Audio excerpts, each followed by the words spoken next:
Hello, हाय, नमस्कार. श्रोते हो आणि विशेषतः युवा मित्रांनो, कसे आहात? मजेत ना? आपल्या कानात असलेले हेडफोन्स ऍडजस्ट करा, रेडिओ, मोबाईल किंवा कार स्पीकरचा आवाज वाढवा. कारण सुरू होतोय तुमचा आणि आमचा लाडका brand new show Farm to City. छत पर या आंगन में या बालकनी के कोने पर खिलखिलाते हैं कुछ गुलाब, मुस्कुराते हैं कुछ टमाटर, और मुंह जलाती किचन गार्डन की हरी मिर्ची. आ गया है Farm to City, Farm to City, Farm to City, Farm to City, Farm to City, Farm to city.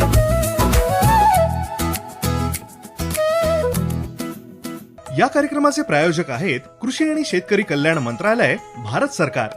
काय मग मंडळी, शहरात राहून रील्स बघण्यात, कॅफेमध्ये कॉफी पिण्यात आणि कॉर्पोरेट डेडलाईन सांभाळण्यात आयुष्य मजा आणतंय की नाही?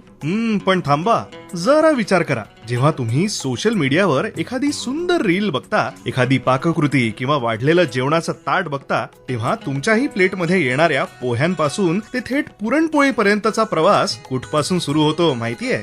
येस, बरोबर पकडलं. आपल्या गावच्या सुपीक मातीपासून. तर आपल्या गावाकडच्या आणि शहराच्या मातीशी जुळलेल्या सर्व तरुण मित्रांनो, आज आपण जे काही करतोय ते थोडक्यात आपल्या पोटासाठीच, हो ना? पण जर आपल्यामुळे न केवळ आपल्या स्वतःचं, पण आपण इतरांची पोटं भरण्याचा मार्ग शोधून काढला तर? वा रोहिणी, काय सांगतेस? स्वतःचं नाही तर इतरांचं सुद्धा. हे कसं शक्य आहे? 100 काय 200% शक्य आहे. आणि अशाच काही इंटरेस्टिंग आणि चकित करणाऱ्या गोष्टींवर प्रकाश टाकण्याकरिता आणि शेतीचा मार्ग शहरापर्यंत खुला करण्याकरता मी रोहिणी आणि मी शंतनू घेऊन आलोय खास आपल्यासाठी माहितीची आणि गाण्यांची मेजवानी. कृषी आणि शेतकरी कल्याण मंत्रालय, भारत सरकार द्वारा प्रायोजित कार्यक्रम फार्म टू सिटी.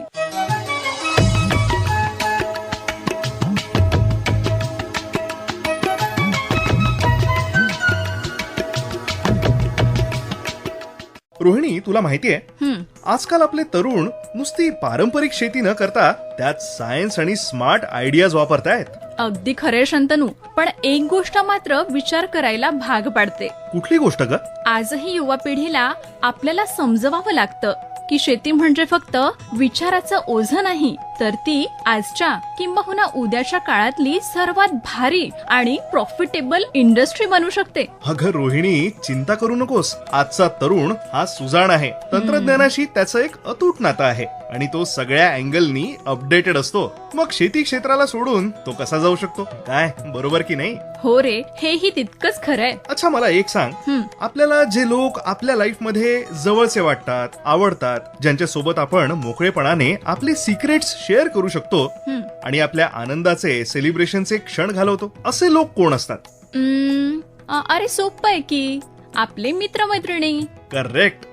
यहाँ आता है कहानी में ट्विस्ट. म्हणजे अगं, तुला माहितीये, निसर्गाने शेतात फक्त कीटक आणि रोगराई सारखे शत्रूच नाही, तर काही लय भारी सुपर हिरोज पण पाठवले आहेत. अच्छा. हा, जे शेताचे मित्र म्हणून काम करतात. अच्छा, म्हणजे तुला असं म्हणायचंय की शेतीला सुद्धा मित्र असतात? हो, मग काय? मित्र कीटक, जैविक उत्पादनं, अगं काय नाही ते विचार. शंतनू, माझी उत्सुकता आता खूप जास्त वाढलीय. मला याबद्दल आणखी काही सांग ना. अगं सांगतो. तुझी आणि आपल्या श्रोत्यांची उत्सुकता बस थोडा वेळ अशीच कायम ठेवतो. City, Farm to City, Farm to City, Farm to City, Farm to City. तर शंतनू, मी विसरली नाहीये बरं का. गाण्यापूर्वी आपण शेतीच्या मित्रांबद्दल बोलत होतो म्हटलं. अरे वा, तुला आठवण आहे तर. बघ रोहिणी, सस्पेन्स ठेवण्यासारखं यात खरं तर काहीच नाहीये. कसं आहे, आपले मित्र संकटाच्या वेळी आपली मदत करतात, बरोबर? हो. तसंच शेतीमध्ये संकट येऊ नये म्हणून असे काही घटक शेतीसाठीही मदत करतात. अच्छा, एवढा सस्पेन्स बनवून एवढंच सांगितलंच होय. अरे माझा नाही तर कमीत कमी आपल्या श्रोत्यांच्या इच्छेचा तर विचार करायचाच ना शंतनू. तू काहीच सांगत नाहीयेस म्हटल्यावर ते किती निराश होतील सांग बरं मला.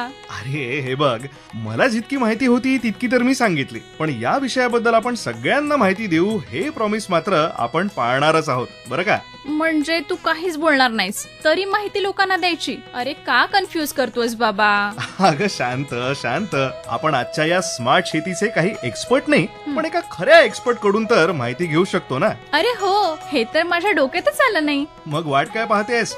आपल्या श्रोत्यांना आणि युवा मित्रांना कोणाची भेट घालून देतेस तूच सांग की. तर मित्रांनो, आज तज्ञ म्हणून आपल्याशी बातचीत करण्यासाठी आपल्या बरोबर आले आहेत मित्र सेना प्रोजेक्टचे उद्योजक संस्थापक विजय ढोले सर. यांच्यासोबत बातचीत करूया शेती क्षेत्रातील अनेक बाबींवर आणि फायदा पोहोचवणाऱ्या अनेक मित्र घटकांबद्दल. सर नमस्कार, फार्म टू सिटी कार्यक्रमात मी आपलं मनापासून स्वागत करतो. सर्वप्रथम आपला परिचय द्यावा आणि आपण शेती क्षेत्रात कसं काय योगदान देत आहे याबद्दल थोडक्यात माहिती द्या.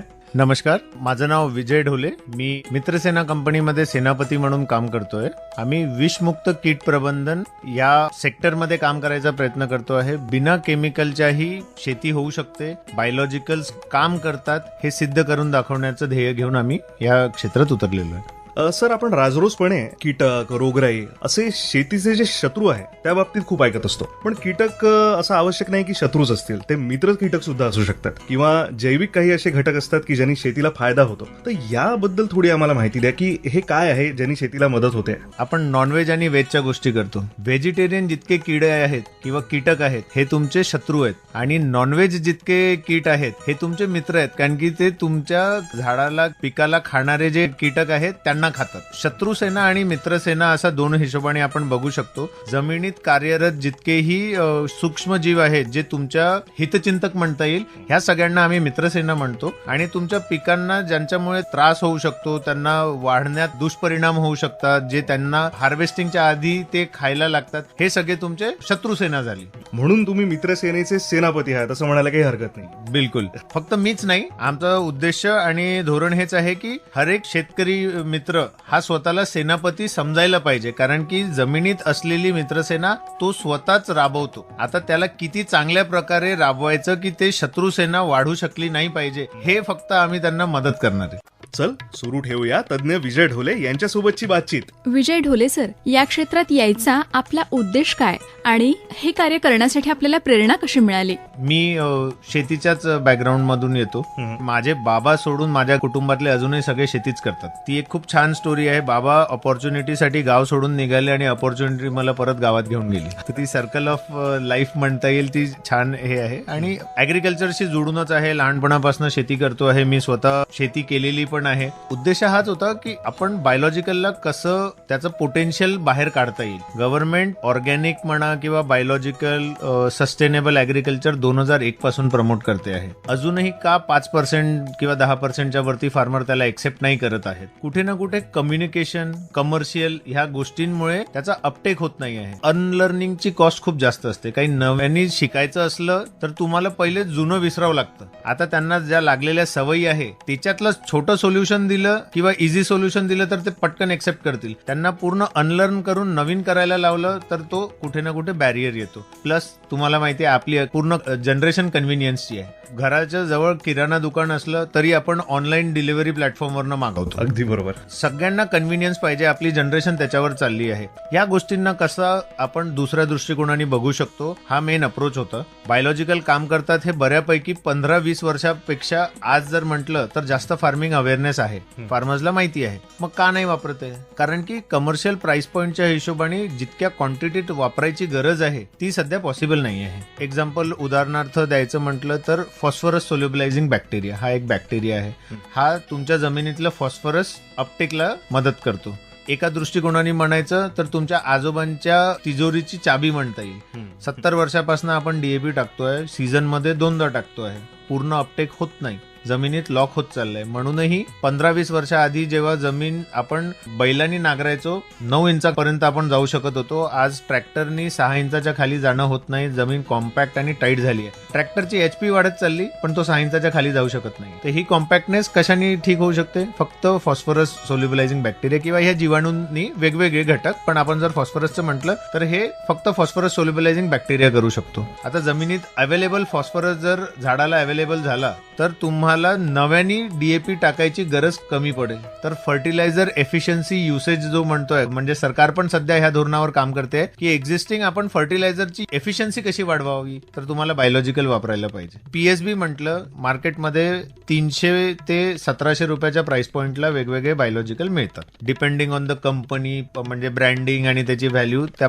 याच्यावर वेगवेगळ्या रेट. साधारणतः ऍव्हरेज 500 रुपये जर पकडले, वार्षिक तो 1 किंवा 2दा पीएसबी युज करेल किंवा कोणते बायोलॉजिकल युज करेल. जितक्या प्रमाणात जमिनीमध्ये लॉक्ड पीएसबी आहे त्याला अनलॉक करायला पाहिजे तुम्हाला कमीत कमी 5 ते 10 लिटर बायोलॉजिकल्स युज करायला पाहिजे. आता 500 रुपयाचं 10 लिटर म्हटलं तर 5000 रुपयाचा तो बायोलॉजिकलवर खर्च करणार नाहीये सध्यासाठी. त्याच्यासाठी लेबर पासून सगळ्या गोष्टी इज अ प्राइस. आता हा एक न्यू प्रॉडक्ट युज करण्यासाठी तितकी त्याची ऐपत नाहीये की तो 5000 रुपये खर्च करेल. त्याला दुसऱ्या दृष्टिकोनाने बघायसाठी मग आम्ही रिव्हर्स इंजिनिअरिंग मध्ये काम केलं की तो 1000 रुपये खर्च करतोय ना बायोलॉजिकलवर, का आपण असं वर्क करू नाही शकत की त्याला 1000 रुपयात 10 लिटर अवेलेबल होईल. म्हणून आम्ही बनवलं एक micro fermenter.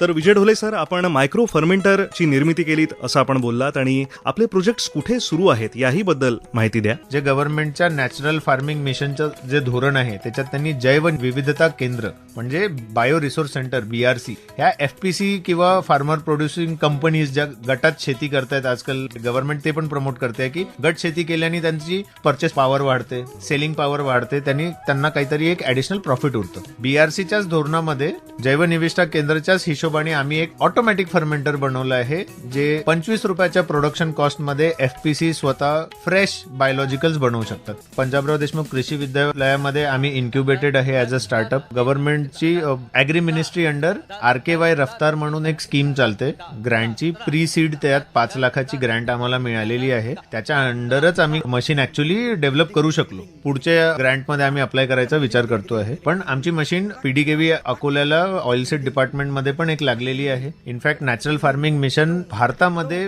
PDKV natural farming mission म्हणून सगळ्यात पहिले 2021 मध्ये चालू झालं. आपल्या अकोल्याच्या युनिव्हर्सिटीने याला प्रमोट केलं. 2023 मध्ये राष्ट्रीय नैसर्गिक शेती मिशन आलं. याच्या सक्सेसला बघून तर मदर सोर्सवर आम्ही मशीन लावलेली आहे असं याचं मला प्राऊड फील होतं की जिथून आपण नॅचरल फार्मिंगचं देशात काम सुरू झालं आहे तिथे आमच्या इनोव्हेशनला पण वाव मिळाली आणि तिथे एक मशीन लावलेली पण आहे दाखवायसाठी की याचं किती सोपं काम आहे. ते सोडून सेंट्रल गव्हर्नमेंटचं नॉलेज पार्टनर आहे national institute for plant health management म्हणतात, हैदराबादला NIPHM. आपल्या महाराष्ट्राच्या पोकरा म्हणून एक स्कीम आहे, project on climate resilient agriculture, world बँकेचं इनिशिएटिव्ह आहे. त्याच्या सगळ्या ऑफिसर्सची ट्रेनिंग, डिपार्टमेंटच्या सगळ्या ऑफिसर्सची ट्रेनिंग, जितके FPCचे बोर्ड ऑफ डिरेक्टर्स आहे ह्या सगळ्यांची बायो रिसोर्स सेंटर किंवा नॅचरल फार्मिंगची सगळी ट्रेनिंग हैदराबादला त्या इन्स्टिट्यूटमध्ये होती. माझी मशीन तिथेही लागलेली आहे. त्यांच्या इथनं आमचं व्हॅलिडेशन रिपोर्ट आलेला आहे की मेकॅनिकली पण मशीनमध्ये बायोलॉजिकल बनतात, मीडिया पण चांगला आहे आणि कल्चर पण चांगले सोर्स करून ठेवलेले. बायो रिसोर्स सेंटरमध्ये तुम्ही ऍप्लिकेशन टाकू शकता. हे सोडून जर आता गव्हर्नमेंटचं सपोर्ट म्हणायचं तर नागपुरातली आपली इथली गोष्ट करायची तर आत्मा डिपार्टमेंट थ्रू सपोर्ट मिळाला. त्याच्या थ्रू आम्ही कलेक्टर ऑफिसला एक ऍप्लिकेशन टाकलं. माइनिंग फंड थ्रू आम्ही 2 मशीन डिप्लॉय केलेल्या आहेत. रामटेकला आणि मोद्याला एक मशीन लागलेली आहे. तर एका मशीननी जवळपास तुम्ही 2000 एकर केटर करू शकता जर 20 लिटर पर एकर बायोलॉजिकल वार्षिक वापरायला सांगितलं तरी. तर त्या एरियामध्ये तुमचे प्रामुख्याचे कोणते 5 पिकं आहे, त्या पिकांच्या संवर्धनासाठी बायोलॉजिकल कसे वापरायचे, कोणत्या वेळी वापरायचे, हे सगळं हँड होल्डिंग पण आम्ही गायडन्स म्हणून देतो. आणि 2 वर्ष पश्चात जेव्हा एक सायझेबल किंवा एक मोठ्या क्वांटिटीमध्ये फार्मर सेम प्रॅक्टिसेसवर आणि बायोलॉजिकल वापरायला लागलं तर आम्ही प्रयत्न करू त्यांना मार्केट लिंकेजसाठी, कारण की रेसिड्यू फ्रीला एक वेगळं मार्केट आहे. ऑर्गॅनिक, नॅचरल फार्मिंग आणि कन्व्हेन्शनल फार्मिंग तिघांचे वेगळे मार्केट आहे. एक छोटं एक्झाम्पल द्यायचं तर आम्ही मिरचीच्या एका क्लस्टरवर आधी काम करत होतो. तिथे किलो मागे 2 रुपये जास्त आम्ही त्यांना गेल्या वर्षी मिळवून देऊ शकलो. सिमिलरली आपण बाकी जागी पण बघू शकतो. इनफॅक्ट आत्मामध्ये जो मी प्रोजेक्ट म्हटला तो ऍक्च्युअली आम्ही रेसिड्यू फ्री चिलीसाठीच काय करता येईल, कारण की नागपुरात संत्रा आणि मिरची हे 2 चांगले आपले एक्सपोर्ट ओरिएंटेड क्रॉप्स आहेत, ज्याच्यावर आपण जर काम केलं तर आपल्याला नागपूरला अजून चांगल्याने काय म्हणतात रुरल अपलिफ्टमेंट मध्ये मी काही हातभार लावला याचं मला पर्सनली खुशी राहील. रेसिड्यू फ्री चिलीवर आपण ह्या दोन जागी काम करतोच आहे. अजून एक डिपार्टमेंट म्हणायचं तर महास्ट्राईडची मी संपर्कात आलो काही दिवसांआधी. खूप फॅन्टॅस्टिक टीम आहे, ऍक्च्युली समजून घेतात काय नवीन इनोव्हेशन आहे. त्यांच्या थ्रू मी अवतीभोवतीचे जे कलेक्टर ऑफिसेस आहेत आणि त्यांचे आत्माचे डिपार्टमेंट म्हणा किंवा डिरेक्टली कृषी डिपार्टमेंट म्हणा यांच्याशी सध्या संवाद करतो आहे. अगं मला तर वाटलं आपल्याला बऱ्याच गोष्टींची माहिती असेल, पण तज्ञांशी बोलून लक्षात येतं की अजून खूप काही शिकायचं आणि समजायचं बाकी आहे.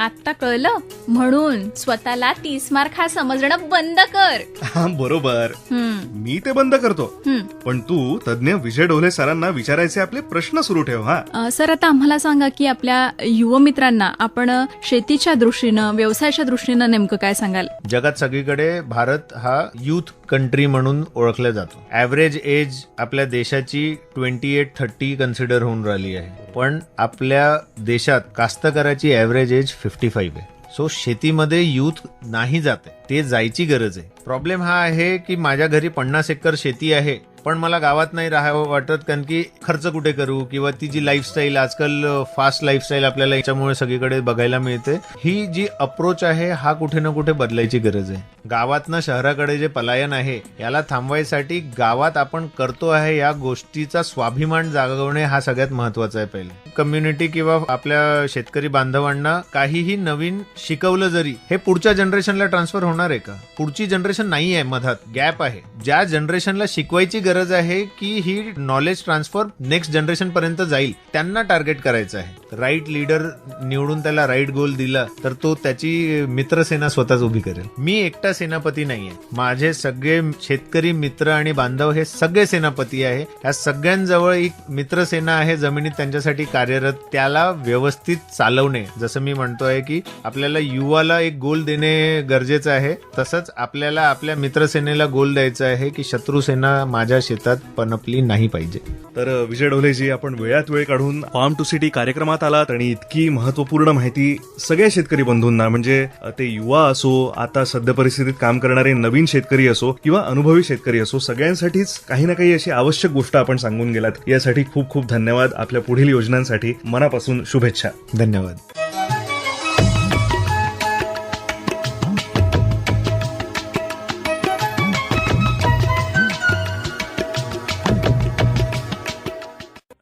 तर रोहिणी, विजय ढोले सरांसोबतच्या चर्चेमधून एक गोष्ट कळली.